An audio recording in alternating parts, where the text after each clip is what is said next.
Okay, for population issues, we're going to look at factors influencing population growth. We'll have a little bit of an interactive examination of population, and some of this is an activity that you'll do in class separate from this. We'll look at the demographic transition and how it affects age distributions. We'll look at perspectives and policies on population, family planning, and then tie it back to the tragedy of the commons. So currently we've got in the ballpark of 330 to 350 million people via U.S. Census estimates. This estimate shown here is from January of 23.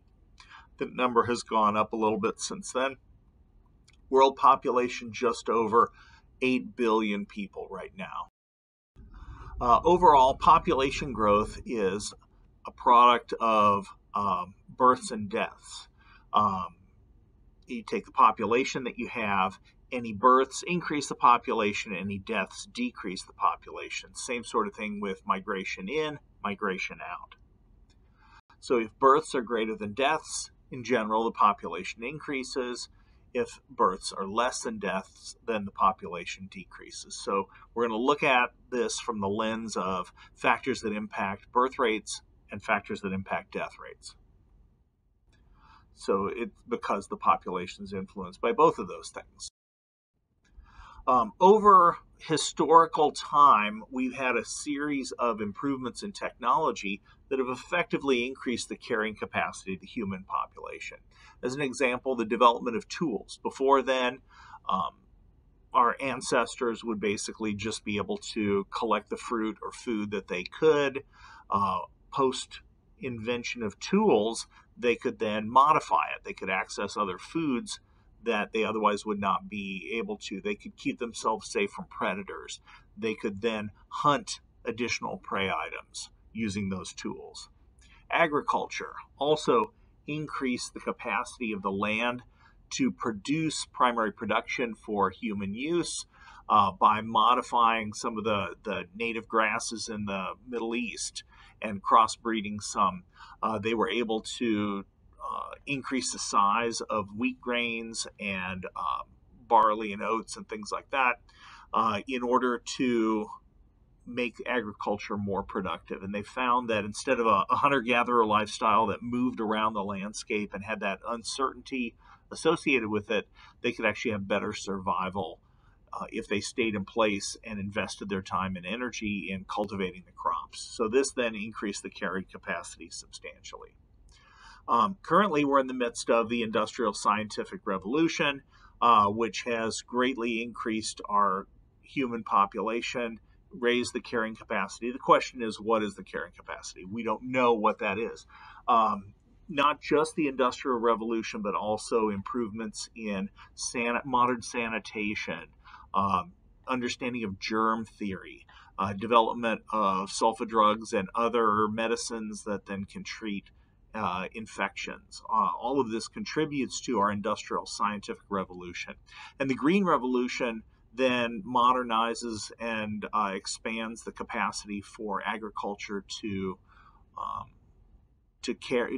provide crops within a certain amount of acreage. If you could double your wheat yield, then that's twice the population that can then potentially be served by that. And then we have to ask, ultimately, what is the human population's carrying capacity, and do we want to live close to that carrying capacity where everyone's competing with each other for food and other resources, or is it better to live at a more modest population size where there are more abundant resources available? Population growth rates worldwide vary pretty substantially. The highest growth rates tend to be seen in Africa, the Middle East, and Latin America, with growth rates of 2 or more % in many countries, 1% in some others, and then the amounts, this is an older map, the growth rate for India and for China has decreased a little bit, especially for China, since this graph was developed. But the basic overall trends, even in the United States, we're still experiencing modest growth, but it's because of migration into the country. Birth rate and death rate currently balance each other out in the United States, but we still are exhibiting population growth because of migration. Overall, the doubling time for a population is equal to 70 divided by the annual rate of growth. So if you have a 1% annual rate of growth, in 70 years, your population will double in size.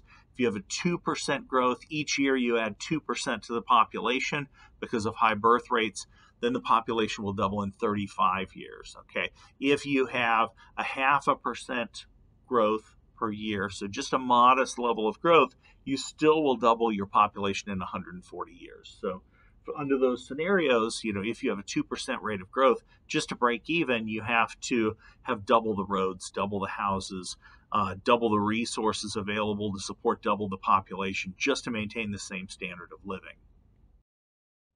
So then that puts this into context that in many of the areas that are developing nations, these are the ones that are experiencing the highest population growth rates. So not only do they have to address the challenges that a growing population sets, but they're working to develop their economic standard of living and then consume even more resources as a result of that. So the two things combined with each other present a challenge. All of this we're going to put in the context of the human demographic transition. I'm going to briefly go through it right now, and then we'll go through it in a little bit more detail after we look at factors that affect the birth rate. So if you look on the left-hand side of your diagram, stage 1, this is the pre-industrial phase, before the Industrial Revolution takes place in a country. So for some countries that industrialized early, this would be maybe 300 years in our past. At that time, the birth rates and the death rates were high. People had a lot of children because they had to, because many of them would die in childbirth or in childhood or before they reached adult age. So you had to have more children in order to balance out the ones that ultimately would die or were likely to die. As a nation became industrialized, the typical pattern is this. People tend to think that it's an increase in birth rate, but it's not. It's actually a decline in the death rate. So by having more stable resources, food resources, by having better sanitation and waste disposal, by having many of the things that modern societies have, availability of medical care, this decreases the death rate. And so the death rate drops, but people are used to having 5, 7, 9 kids to offset the death rate, and so the birth rate still remains high. And the birth rates and death rates here are expressed as number per 1,000 per year. So if you're having 4, then on average, if you had 100 people in the population, you'd add 4 more each year, and 4 of them would die. So it's going to balance each other out. If the death rate then drops to only 2 of them are going to die, then you add 2 each year to the population, and that's a 2% growth rate. So the difference on this graph between the birth rate in red and the death rate in blue is the growth rate. And so the bigger the difference between the two, the bigger that it's increasing. So as you see, the total population in green goes up during stage 2 and stage 3. At the end of stage 2, the death rate is uniformly low, 10 to 15 deaths per 1,000 per year. The birth rate is declining at that point in time. And so at the end of the transitional phase, the slope of that total population line starts to level off a little bit. It starts to decrease. In the industrial phase, you have low birth rate and low death rate, but the birth rate is still higher than the death rate. So again, the green curve there is sort of leveling off. And then once you reach stage 4, post-industrial, you can get to 0 population growth. The birth rate declines enough to match the death rate, and then the population should remain stable or just be influenced by migration in or out. And then negative population growth, the birth rate actually declines. So people have fewer children than would replace them, and the population can decline. So the factors influencing birth rate, a lot of these are obvious. if you have modern birth control methods available, then you're going to see a low fertility rate. Fertility rate here is number of births per woman per lifetime. So in countries like Colombia, Canada, Vietnam, the US, people tend to have 2 births per woman per lifetime, and contraceptives are widely available. With low contraceptive use in some of the developing nations, you can see 4, 5, 6, 7 children per woman per lifetime on average. Marriage age factors in because it basically, or the time at which you become partnered with somebody and choose to have children. That's the age that we're talking about, which traditionally in human history corresponded with marriage age. The later that a society delays that, the longer that a woman delays the first reproduction and potentially how many children she can have before menopause. Likewise, breastfeeding, while it's not relied upon as a contraceptive technique, can space the interbirth intervals to be greater, maybe 4 years instead of 2 years, because as a woman is nursing, calories and energy are being given to the child that she's nursing, and so her body basically delays producing a new egg that can be fertilized. Again, it's not 100%. Do not rely on this as a contraceptive tool or method. But in our history, this was a factor. If women nursed for 2, 3, 4 years, that could potentially mean that the next child came longer and thus fewer children per lifetime. Economic status also can be really important. As nations get larger and more have more income per capita, in general, there's a decline in the fertility rate. So to 3 or fewer children per woman per lifetime. The average for developing nations is around 3.5, and some of the relatively undeveloped nations much higher, 5, 6, 7 children per woman per lifetime. But that's with extremely low income per person. Family planning information and the availability of family planning information goes hand in hand with birth control methods, but even education level can influence the birth rate because it's a question of priorities. If a woman is working to graduate from high school, working to go to college, it's likely that she would then delay having children and get herself invested in a job. And so in nations where women have equal or nearly equal status to men in that society, then women have more contributions to the workforce, and women will delay on average having children because they're prioritizing their career, their life. So this is why gender equality is one of the UN Sustainable Development Goals, because if women are empowered to make their own reproductive choices, in many cases, they will choose to have fewer children over their lifetime, and that can influence the birth rate. So we talked about the sustainable goals. Gender equality definitely factors in. It also factors into fighting poverty and fighting hunger. The goal is not just for a nation to have fewer children, but to build a world that we want to live in. And we want to build a world where people are equal and where there is no poverty and hunger, where people can have fewer children if they want to, so that they can take care of each one and provide for good health of each one. Clean water, clean sanitation. Lots of these then tie into birth rate factors and death rate factors as well. Certainly good health and well-being. In the U.S., the birth rate has shifted over the past 100 years, 100 plus years. 1900 to say 1930 was the demographic transition. So the births per thousand declined pretty dramatically during that time and stayed low during the Depression era. At the end of World War II, there was a greater chunk of the population from when there was higher births that now were of reproductive age and chose to have families. Plus, at the end of World War, people coming back from overseas and things like that decided now's a good time to have a family, and so there was a spike in birth rate. This is known as the baby boom period. Following that, in the 60s and early 70s, there was a decline in the birth rate, which led to what we call the baby bust period.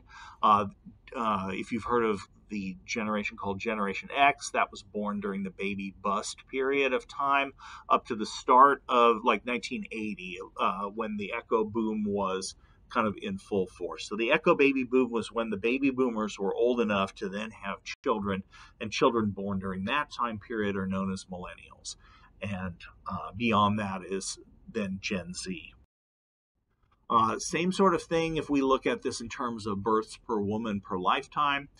Anything over 2.1 is considered more than replacement rate of fertility. Less than 2.1 is below the replacement rate of fertility. Why 2.1? Because on average, not all the children that are born, even in the best of circumstances, are going to survive to adulthood and to then have children of their own.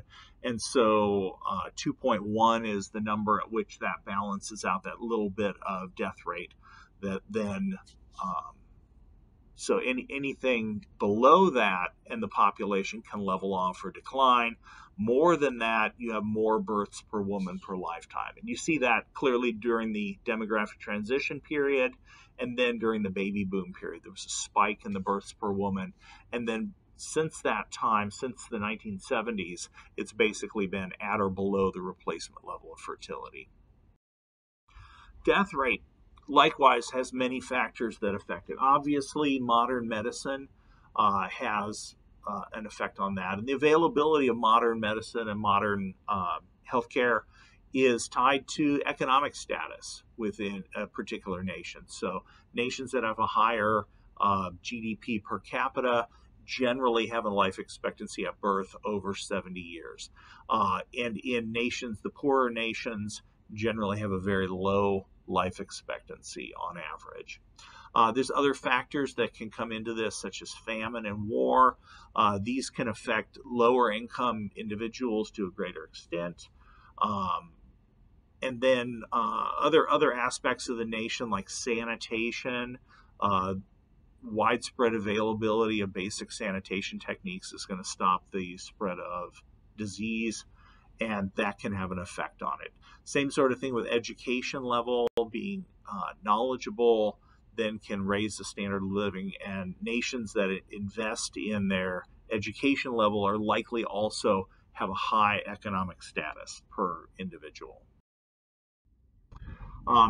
As an example for education, in nations where the vast majority of women are literate, the under 5 mortality rate declines pretty dramatically. And again, some of this is tied to availability of health care, but some of it is being able to read and find out information that then can be used to help support their children and support them. And so the infant mortality rate then has an effect on that. In nations with very low literacy, the under 5 mortality tends to be much higher.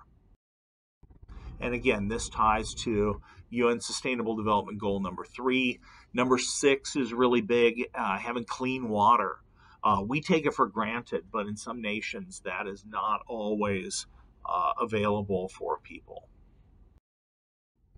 Now to go in more of a deep dive of the human demographic transition. So initially, there's high births and deaths, 40 per thousand per year in the pre-industrial phase. Then the death declines, but the birth rates remain high. People are used to having large families. That's just a societal norm. They're going to continue doing that even though more of their kids survive. So as a result, the population grows. At the end of the transition phase, the birth rate starts to decline, and it continues to decline to the industrial phase, stage 3. Death rate is low, birth rate drops to try to match that, and then post-industrial, low births and deaths. And in some cases, you can have negative growth because the average family size might be 1 or 1.5 children instead of more than that. And so that's going to ultimately decline the population. Some examples of real data from real countries. In the red and peach color Sweden, and in the green and light green, that's Mexico. You see this pre-industrial revolution for Sweden, or let's say before 1800, high births, high deaths as well. The death rate then declined from 30 per thousand down to 10 per thousand between 1800 and 1950. But the birth rate didn't decline as rapidly. The birth rate stayed at 30, and then slowly after like 1875 started to decline and never really got to match up the birth rate until about 2000. In Mexico, the demographic transition occurred later, the start of industrialization. Very high birth rate and death rate, again, which balanced each other off at about 40 per thousand per year around 1900, 1910. Dramatic decline in the death rate down to below 10 per thousand people per year. But the birth rate stayed high, 45 or so per thousand. And then 1970 and following, the death rate declined, and it has not matched yet, so there's still a growing population. For Sweden, the top graph is Sweden, and it's basically the same thing. And again, initially high birth and death rate. Death rate drops first, birth rate drops later. The population, which is the bar graph, those grow. Same sort of thing for England and Wales in the middle graph. Initially high birth and death rate drops first. And death rate was lower there because probably the industrialization was in England and Wales was in the 1700s, not just in the 1800s.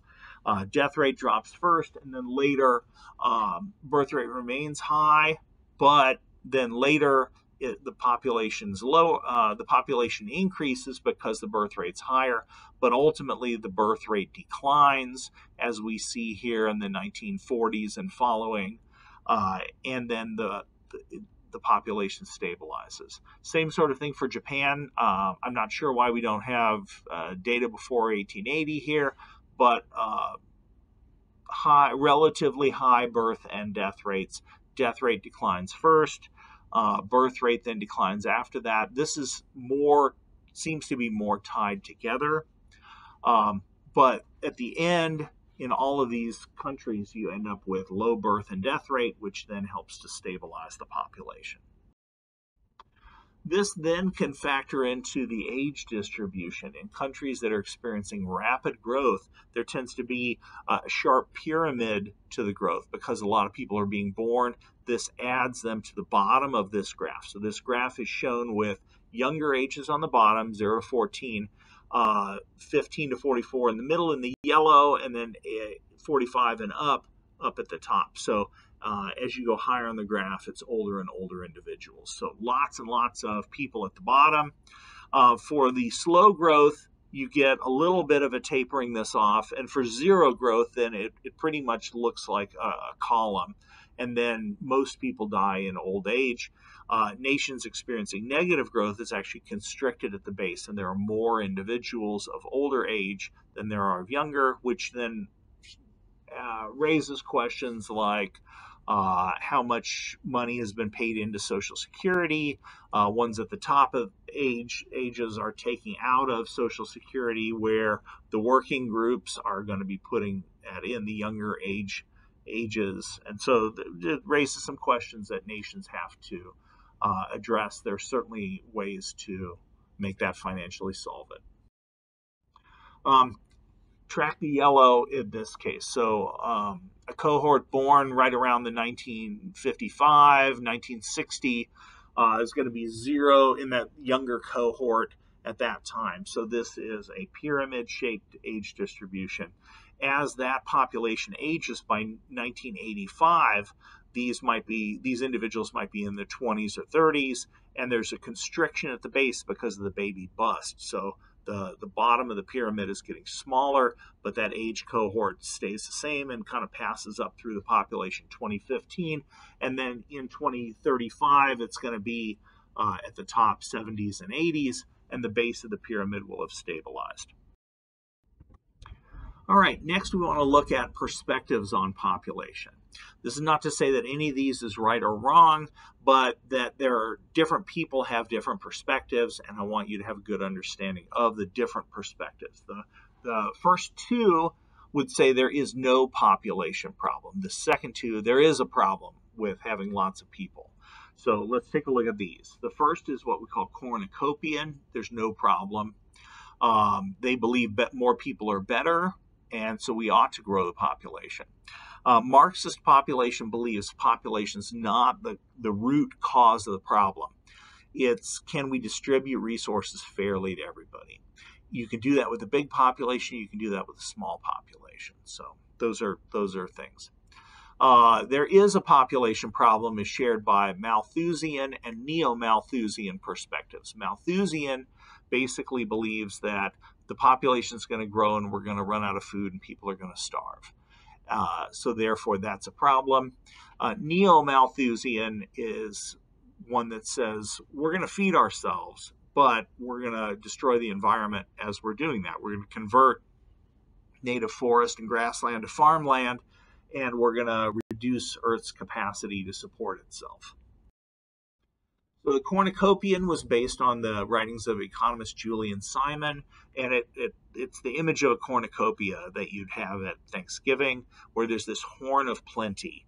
And continued growth of the population creates this horn of plenty because humans are the greatest resource. If you have more people in the population, you got more geniuses, more people developing solutions to problems. And you can do more things with economy of scale. Instead of building one automobile at a time, you've got an assembly line, and that's a more effective and efficient way to build lots of things for cheaper. The Marxist perspective believes that population growth is not the true problem. It's the distribution of resources. So it's a problem if you have the haves and the have-nots. Everybody should be equal. Everybody should fare. Now, in contrast to this, though, a Marxist population might regulate the population in order to more fairly distribute resources. If the population growth was so rapid, it was going to be clear we can't have enough farmland to feed everybody. Like in China, they might institute restrictions on births, such as the one-child policy, that then limited the amount of children that a family could have in an effort to regulate the population. The goal of that governmental policy was not that more people is bad, but that we need to do that to distribute our resources fairly and have enough food for everybody. So we're going to limit the amount of population growth then so that we can do that more effectively. Population's not the problem. It's, can you distribute resources? Malthusian is based on the ideas of Thomas Malthus, who said that humans have an innate desire to reproduce and grow their population.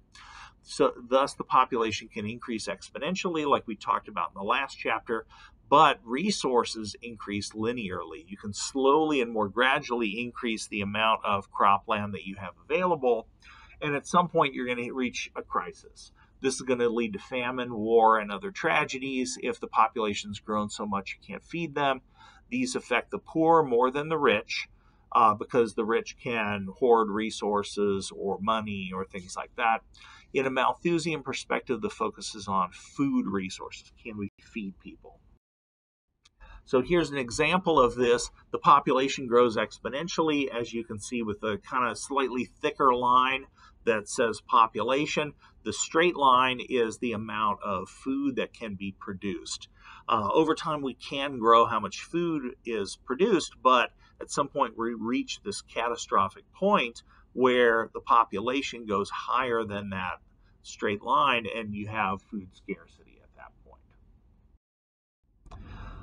The neo-Malthusian perspective is based on the Malthusian principles that population is growing exponentially, but the focus is on environmental degradation rather than the scarcity of food resources. A neo-Malthusian would say, we're going to feed everybody. We're going to make sure that there's cropland. We're going to do what we can to produce more and sell more, but doing so is going to convert grassland and forest into agricultural fields, and that's going to place stress on the sustainability of Earth's life support systems. It's going to enhance erosion. It's going to change the hydrologic cycle. It is going to simplify the ecosystems, which then is unsustainable. A pronatalist policy basically is trying to favor larger populations. So this poster is from Singapore, and there were policies like income tax relief and child care subsidies that directly promote larger family sizes. If you have a bigger family, you get more benefits. If you have 3 children, you get preference in the public housing scheme. You get a stipend per child. So there's clearly incentives if you have a larger family. Now, the question is that going to make you have a larger family? Maybe, maybe not. An antinatalist policy restricts the population. So the poster here in the back says control the growth of the population and improve the quality of life for China. So China's one-child policy allowed families to have 1 child. That's it. Sometimes in the countryside, they would give people exceptions if the first child is female because they need males to work on the farm and things like that. In recent years, the policy has been relaxed, and China has used this to actually get its population under control. The downside is that this violates the United Nations Declaration on Human Rights, that the family should be the only one determining the appropriate family size for them. So what is the population policy in the U.S.? I would say we have an unofficial pronatalist policy. We're not trying to grow the population. We're not trying to have more people and more population growth, but we give tax exemptions. You get more exemptions if you have more children, and the child tax credit, things like that. Welfare programs. The benefit is by how many children you have. If you have a larger family, you need more resources because it's expensive. Now, are people going to have more children because of these policies? I would say probably not. In a study of Wisconsin, which was one of the most generous welfare programs, they actually had fewer births per woman who was on welfare compared to states that didn't have as generous of a welfare program, suggesting that's not the motivating factor. Some examples of family planning in India, promoting that 1 or 2 are enough, 1 or 2 children are enough. It's not restrictive in that you have to do it like China's one-child policy, where it is a government restriction. You have to get permission from the government to go off birth control, and birth control is provided for free. In India, it's more voluntary, but that would be an example of voluntary family planning. Planned Parenthood is another example. Promoting this, it's not requiring it of anybody, but these are resources and healthcare that's available for people. And again, to put this back into context, the environmental impact is equal to the population times the per capita effect. Per capita effect is the amount of impact any one person has, how many resources they use, how much pollution they generate. That's the top graph. The bottom then multiplies that by the population to get the total ecological footprint, how many acres of land the United States needs to support its citizens. Same thing for India, same thing for Netherlands, or the equivalent of that. And this ties back to the tragedy of the commons. We've couched this in terms of each individual acting in their own self-interest to increase their number of cows, but it's also impacted by what's the size of the population that's owning cows. If you have twice as many people that are owning cows and twice as many families that have cows, you can get beyond that tipping point and deplete the resource just by having there be more families there that are using the resources and the common land. Other examples, same sort of thing for water. A bigger population is going to draw on the water, and that can potentially affect its availability for other people. And we talked about a bunch of these beforehand. So the solutions,